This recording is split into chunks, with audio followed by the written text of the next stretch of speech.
Okay, we are ready to begin. We are ready to begin. And last Sunday was Shiva Asa B'Tammuz, was the 17th of Tammuz, which was the beginning of the 3 weeks which lead up to the Tisha B'Av, which is when we commemorate the destruction of the Beis Hamikdash, when we mourn the destruction of the Beis Hamikdash. So there's an interesting insight I saw in the Maharal in his Netzach Yisrael chapter 5, which I thought would be interesting that we read what he has to say, and then perhaps maybe we'll add something to the Maharal or on top of what we say of the Maharal. So the Maharal here says in chapter 5 in Netzach Yisrael regarding the 3 weeks, he says the following thing. He says, Yerushalayim Mokam HaKidusha. You should know Yerushalayim is a very Kaddish Dika place. It's a very holy Dika place. It's a very holy place. Lo hayaroi liyois kibush tachas the gilulim. It was really not fit that the non-Jews should be able to conquer a place of such stature, place of stature of being the city of God that houses the Beis Hamikdash. It really wasn't befitting that it should be conquered by a random non-Jewish nation. Rak begimel shanim. However, at least if they were going to conquer it, they would take 3 years in order to conquer it. The reason why, or at least to be able to besiege the city, they would need 3 years. Why specifically 3 years? Says the Maharal, because Kikol Yisrael in Yonim Mishulish, because the Jewish people, everything is in threes. The Maharal likes numbers, patterns, and he says with the Jewish people, everything is in three. What does that mean that everything is in three? He says like this, Mishulashim ba'avos. They are Mishulish ba'avos. We have 3 avos. We have 3 forefathers. The 3 forefathers are Avram, Yitzchak, and Yaakov, right? He doesn't mention the Imais. He says that the Imais are foremothers because we know that there were 4, Sarah, Rivka, Rachel, Leah. But I think that maybe we can explain this at a different time. But I think that Leah is kind of sharing her 3rd spot with Rachel in terms of the children, in terms of building the 12 tribes. But that's neither here nor there. But the Maharal is saying that since we have 3 forefathers, so we have 3, right? That's one thing we have 3. Another thing we have 3 is he says, Mishulashim v'kahanim levim v'Yisraelim. We really have also 3 strata. We also have 3 levels of hierarchy within the Jewish people. We have the Kahanim, we have the priests, we have the Levim, we have the Levites, and we have the Israelim. We have the Israelim. That's also 3. He says, "V'lefikach nikroyim am tlusoi." Therefore, we are called a nation of 3. Umipnei, says the Maharal, shehem tlusoi, and because we are a nation of 3, lo hayucholim the gilulim limshol aleim ki'im kvar tzoru aleim sholishanim, and therefore the non-Jews are not able to rule over them unless they have on them 3 years of siege, unless that they are there 3 years. So 3 for 3, because the Jewish people have 3, therefore the non-Jews need 3 years in order to conquer the Jewish people. And then after 3 years, they would be able to overpower them. Says the Maharal, because the Jewish people are 3s. This is the strength. This is the strength and the power of the Jewish people. This is the strength of the Jewish people. As it says in the pasuk, in Parshas V'zos HaBracha, Dvarim, Deuteronomy chapter 32, it says, Yaakov chevel nachlosai. Yaakov, a rope is his inheritance. What does that mean? Says the Maharal, that means that Yisrael yesh lehem chayzik. The Jewish people have chayzik, they have strength, kimo chevel, like a rope, shechisku begimel chutim, that has been tied with three ropes, 3 levels. And as it says in Kaheles, Kedechsiv Kaheles Dalid V'chuta Mishulish Do B'mheira Yinosek, a rope that is tied in 3 strings, will not very quickly tear. So therefore, the Jewish people, since we have the three avos, since we have the three forefathers, and we also have the hierarchy of the Jewish people is split into three. So therefore, if you can imagine the Jewish people like being a rope that has three strings woven into it, therefore that gives them they become very strong. This indicates strength where the rope will not be able to be cut, the rope will not be able to be ripped. And because of that, since the Jewish people have the strength, therefore, if another nation wants to conquer the Jewish people, they need to take 3 years in order to conquer them, corresponding to the 3 levels of strength the Jewish people have.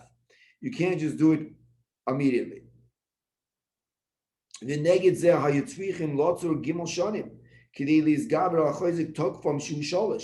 And therefore, the non-Jews would need 3 years in order to lay siege on the city, in order to overcome the strength and the power of the Jewish people. The heavens there. Understand this, says the Maral. Hativ, understand this very well. This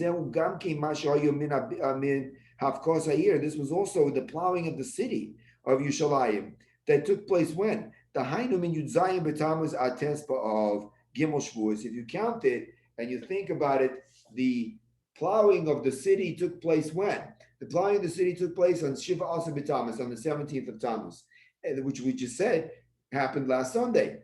And the 17th of Tammuz leads up to the final destruction of the Beis Hamikdash on Tisha B'Av. What's the period of time between that? We said that's 3 weeks. There's no coincidence, says the Maral, that it took the non-Jews 3 weeks in order to destroy the Beis Hamikdash from the time they plowed the city, because it corresponds also to the 3-ply strength of the Jewish people. Right? He says that the law Yitzorach Gimel Shanim Koshu they didn't, of course, they didn't need 3 years because they already conquered the city. They didn't need 3 years in order to lay siege because they already conquered the city. This was the beginning of the conquest. Therefore, they needed only 3 weeks. But at the beginning of the conquest, they needed 3 years. That's what they needed. So that's what the Maral says. So you see, this is the title of our class. Says the Maral, the title of our class is that we see the silver lining in the 3 weeks, because you would think that the 3 weeks represents a very dark, depressing period of time in our history, where the center of our center of our worship, the center of our avodah was destroyed during these 3 weeks. And therefore that would be a cause for depression and looking down. But there's a silver lining. Why did it take 3 weeks? The reason why it took 3 weeks is because of the strength of the Jewish people, specifically 21 days. And on this, the Maral also says that the Gemara tells us that when the city was in, the Gemara tells us in Tractate Gittin on page 56a, the Gemara there says that when the city was laid siege, there were 3 rich people in the city that were able to support the city for 21 years with their possessions. So the Maral says specifically 21 years they were able to support them. Why? He says, that they were able to support them for 21 years. This matter is that at that time, it was already meant to be. It was already meant to be that the non-Jews would rule over the Jews. They would rule over the Jews. Why? The reason why they were rule over the Jews is because of the discussions that we already had, like for example, the Nefesh HaChaim, Rabbi Chaim Volozhiner, in the beginning of his Nefesh HaChaim, he says that the destruction of the the physical brick and mortar of the Beis Hamikdash would have never been destroyed if the Beis Hamikdash in Shamayim would have not been destroyed. The corresponding spiritual entity that is also in Shamayim that is called the Beis Hamikdash, if that would not have been destroyed first, then the Beis Hamikdash itself would not have been destroyed. So therefore, we have reached a period of time, at least, where it came to a point, it came to a boiling point where the non-Jews were supposed to rule over the Jewish people. But he says, but for how long were the non-Jews supposed to? How long were the non-Jews supposed to rule over the Jewish people? He says 21 years. V'lo yoser, but not more than 21 years. Chaf Aleph Yomim, he says because limshol aleim av degilum v'achon azois hayo ad Chaf Aleph Shnin. It's only going to be until 21 years. V'lo yoser kineged Chaf Aleph Yomim. That is corresponding to the 21 days that are between the 17th of Tammuz, Sheyesh min Yudzayin b'Tammuz, Ates B'Av until Tisha B'Av. Yom Lishana, 1 day per year. Because you're over Elu Chaf Aleph Shanim, and when these three, in other words, the same way that the non-Jews would rule over the Jewish people, for example, they would plow the city of Yerushalayim, and then it would take 21 days to destroy the Beis Hamikdash.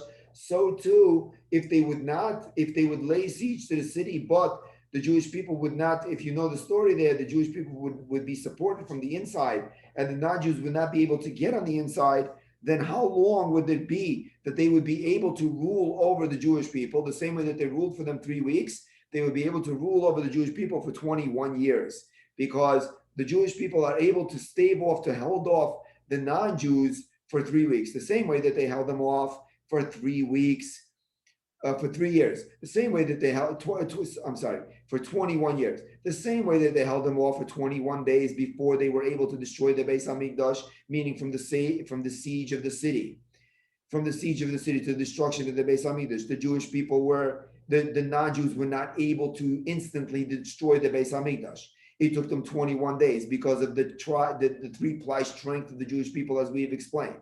They were able to hold them off. Corresponding to that, if the Jewish people would be able to support themselves with the 3 rich people that were inside the city for 21 years, corresponding to the 21 days, then they would be able to hold off the non-Jews for that amount of time, and then the non-Jews would no longer be able to conquer them, and therefore the Beis Hamikdash would not be destroyed. So that's why he says, when these 21 years would pass, then the opening for the non-Jews to be able to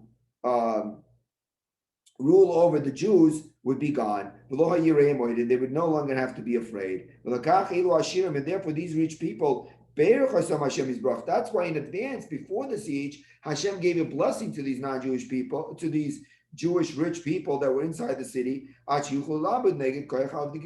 they were able to stand up against the power of the non-Jews, the laws in Israel, and to support the Jewish people. Chaf Aleph Shanim, 21 years. Vishuv lo hayazman matzliach lo degilulim, and then the time would no longer be successful for the non-Jews. Lishlor Israel, to rule over the Jewish people. Rak Chaf Aleph Shana, only 21 years. Ke'elu Chaf Aleph Shanim, these 21 years. Huzman shematzliach koyach degilulim. That's the time that the power of the non-Jews would be able to be successful. Kehem neged Chaf Aleph Yomim shebein Yudzayin b'Tammuz. Because they correspond, as we said, to the 21 days that are between the 17th of Tammuz and the 9th of Av, Yom Lishana, 1 day per year. When these 21 years passed, then the non-Jews would no longer have a successful time. They would be able to support. They would be able to support the Mezan, they'd be able to support the Jewish people. But as we know, that as the Gemara tells us, there were these Biryonim, there were these Jews that wanted to fight, and therefore they burnt all of the stock, the entire stockpile of support the Jewish people had, and therefore the Beis Hamikdash was destroyed. But you see, the Maral says that because of the strength of the Jewish people, actually the Beis Hamikdash could have not been destroyed, because the Jewish people have a 3-ply strength of the avos of the forefathers, and the examples, at least, that he gave. The forefathers, there's other examples that the Maral says in other Sfarim of why we have a 3-ply strength. But in this, at least in this piece, he says that we have also the hierarchy of the Jewish people, of the Kahanim, Leviim, the Israelim. So you see a silver lining in the 3 weeks, even though the 3 weeks is really a period of mourning. The 3 weeks is a period where we mourn the plowing of the city and all the other things that happened, and ultimately culminating in the destruction of the Beis Hamikdash. But at the same time, the 3 weeks, because they are 3 weeks, because they are 21 days, they are a testament to the strength of the Jewish people. And so therefore there is a silver lining that we could see that the Jewish people are strong. We're still here. We're still surviving through the historical, through history, and and our strength will not be abated because Hashem is with us, and eventually the Beis Hamikdash will be rebuilt. So there's two ways to look at things. There are ways to look at things in a pessimistic way, and there are ways to look at things in a non-pessimistic way.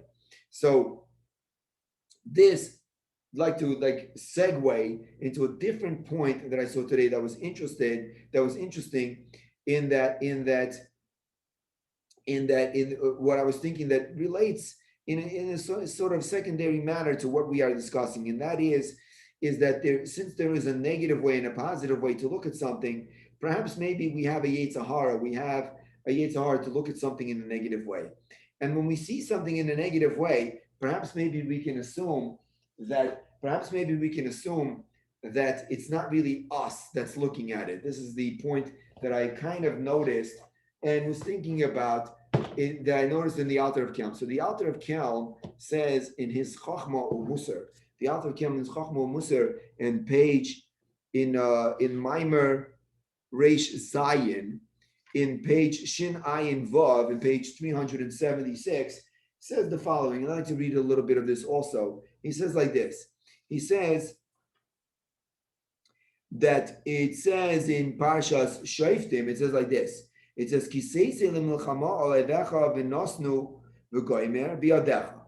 that when you will go out to war on your enemy. So the simple explanation is that you'll go out to a regular enemy. But the Alter says, he says the enemy here is the Yetzer Hara, the biggest enemy that he quotes earlier in the Maimer.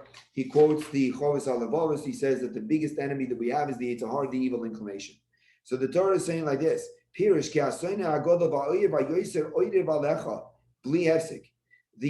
the biggest enemy, which is the Yetzer Hara, is always lying in ambush against us. He's always trying Yoser Oyer Valecha bli hefsik without any stop. Hu yitzrech hara, it is the Yetzer Hara. Asher lovash lecha big de yedidus. He looks to be your friend. Va'avo la'ashrishecha me'eretz hachayim. He wants to show you love, but really his intention is to uproot you from eternal life. V'seida melchames ha'yetzer kachu, and that is the way that the Yetzer Hara works. So therefore, V'seder Malchemes HaYetzer Kachu means then this is the way that we should set up against the Yetzer Hara when he fights against us. So then this is what he says. A person has to prepare their mind for to have messengers, so to speak, of one's mind, Rayona's thoughts, Lister Tainas HaKazavim, to contradict what the Yetzer Hara is going to say. The fallacious arguments that the Yetzer Hara is going to make. V'dimyonis shkarim, and imaginations that are false. Shibo alecha, that come on you. Ve'al yavhalucha dvarav, and his words should not make you become out of control. So I was thinking, what does it mean? Rayonos listor tainus hakazavim. A person has to prepare their mind for thoughts that are going to come into the mind that are false. So let's think about this for a minute. We have a thought that comes into our mind. And we can realize that maybe, we always hear in the Musar, that the Yetzer Hara drives us to do things. But one of the ways it drives us to do things is that there are thoughts, says the Chachma Musar, says the Alter of Kelm, there are thoughts that come into our mind. So therefore, if we are prepared in advance, we can identify that these thoughts are not us. When we have a thought that comes into our mind, it doesn't necessarily mean that's who we are. That is a thought that's being placed in our minds that has nothing to do with us. And how is the thought being placed in our minds? if we could just understand it in a simple biological way, in a physiological way, is let's say a person stubs their toe and they feel pain. And then they say to themselves, gosh, that really hurts. Where is that thought coming from? That thought is coming from an automatic reaction from the body. The body is in pain, and therefore the body sends a message to the mind and says it hurts. A person wasn't thinking before they stubbed their toe that it hurts to stub one's toe. They didn't necessarily also consciously think that when they stubbed their toe, oh, my toe hurts. All of a sudden, the thought popped up into their mind. Thoughts come into our minds that are not really us. They're coming from the body, or they're coming from the environment around us.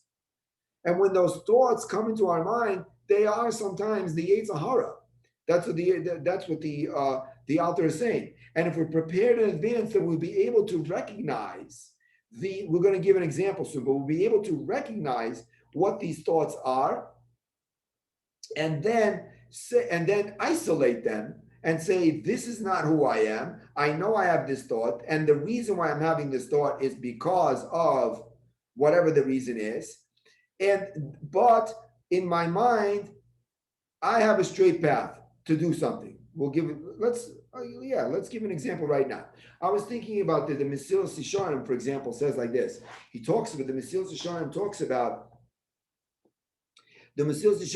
about the attribute of zrizus, the attribute of zealousness. So he says that this is in chapter 9, in the chapter entitled Be'er Mafside Azrizus, those things that take away zealousness. And one of the things that take away zealotry is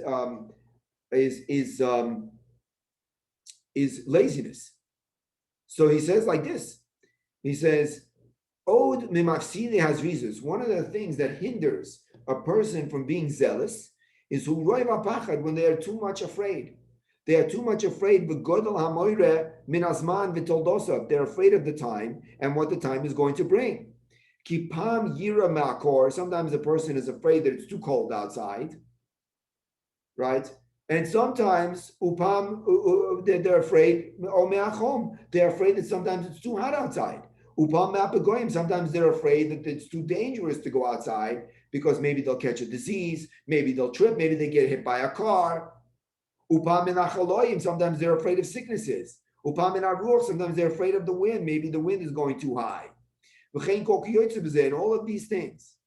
And says the Mesilas Yesharim, who inyan she'amar Shlomo alav hashalom. This is what Shlomo says in Mishlei 26. Amar Atzel, the lazy person says, Shachal b'derech, Ari ben arachovos. There's a lion outside. I don't want to go outside. The Chacham Zechron already disparaged this. They already criticized this. So imagine a person is sitting in their house and they have to go do something, but they're lazy. So what's the laziness going to do? The laziness is going to take away their zealotry, their zeal, their zrizus for performing the task. So now I always thought a person says to himself, there's a lion outside. It's too cold outside. It's too hot outside. I always thought that a person is saying this consciously. And it could be that it's true that a person is saying this consciously. They really don't want to do the task. Let's say they have to go to the store to pick up maybe some medicine for their kids, or they have to pick up somebody from the airport, or something that they have to do for their job. And they say, it's too cold outside. I don't want to go outside because it's too cold. So it's possible that they're saying that consciously because they want to make an excuse. They don't have to go outside if it's too cold, right? They'll be absolved from the task. But I think it's more than that. I think that maybe, according to what the author is saying here, is that the Yetzer Hara, which means the body, which is animalistic, is lazy, and it knows that it's cold outside. So it sends a message to the consciousness of the brain and says it's cold outside. So it's actually a thought that pops up in a person's mind that says it's cold outside, and sometimes they articulate it and sometimes they don't. But when the thought pops into their mind, there at that moment they have a choice. They have a choice that they can react to the thought, or they can do away with the thought. And it says the author of Kelm that if a person is prepared in advance, they'll understand with their mind that they have to get a medicine for the child, because if the child doesn't get their medicine, then they're not going to feel good. And if they're not going to feel good, maybe their condition will worsen, and therefore they'll have to get more medicine the next day.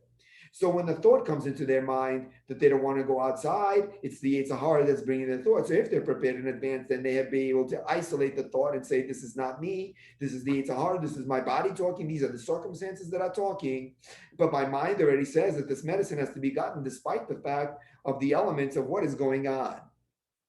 So when a person is prepared, then they're able to they're able to discard this thought and say, this is not me. What me is I have a mission, I have a purpose, I have something to do, and I'm going to do it regardless of what happens. And this is just the Yetzer Hara talking. So sometimes we say it's just me, but it's not just me. This is what the Alter of Kelm is saying, and that's what he says. Says the Alter. Furthermore, a person who tzarech laheichin shluchei haseichel, a person has to prepare for himself messengers of his mind.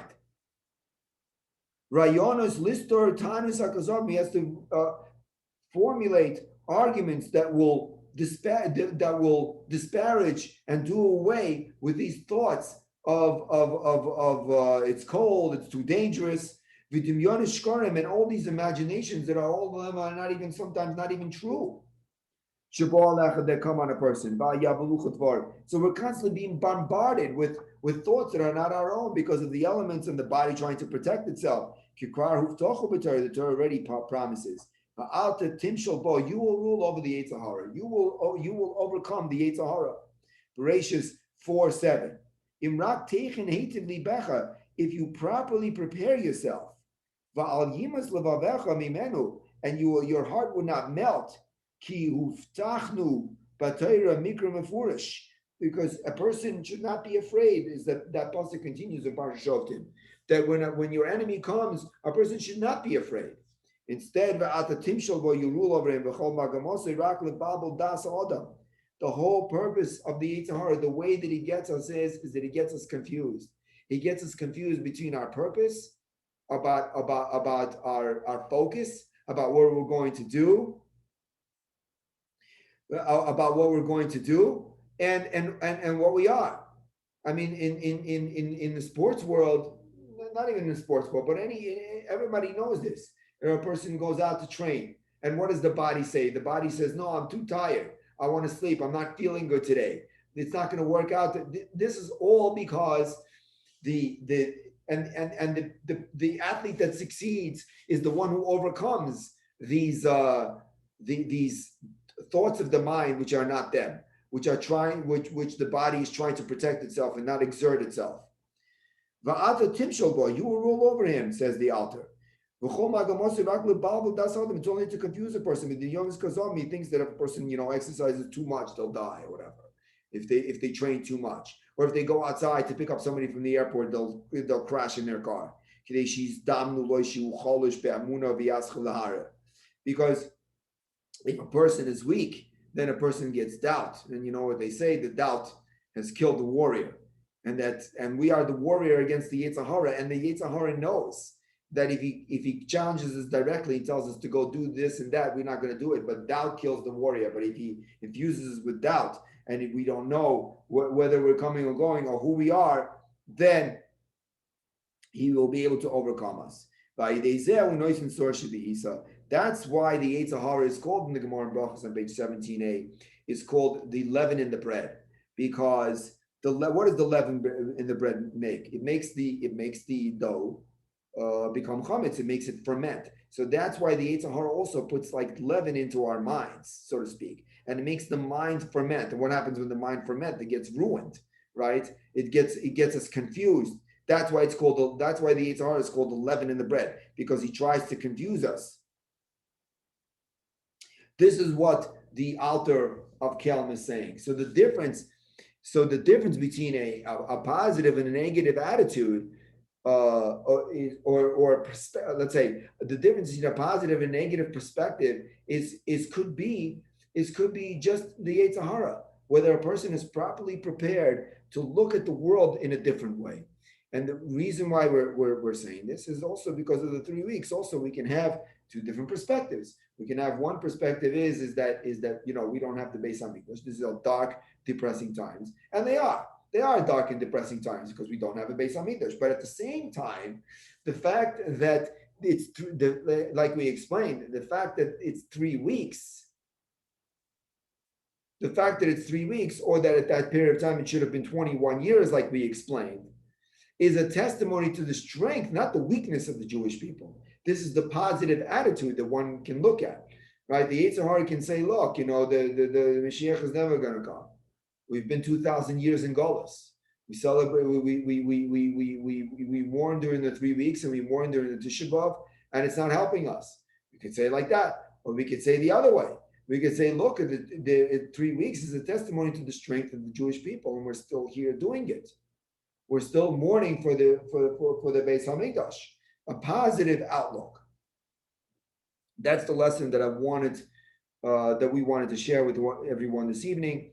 That we should try to isolate the thoughts that come into our minds randomly because of the circumstances that we're in, and recognize that they are not necessarily who we are, and therefore they are only messages for us to be able to consider the situation, or maybe even to confuse us. And when we isolate those, then we can use our minds to make a proper decision based upon our goals and our purpose that we have outlined for ourselves, the program to achieve our purpose that we have outlined for ourselves, and not based upon some random thoughts that come into our minds, which are not necessarily something that we consciously thought about or decided to conjure into our minds. So in Hashem, we should have that the Beis Hamikdash should be rebuilt, and we should not have to mourn during 3 weeks anymore. So this is what I wanted to share with everybody this evening.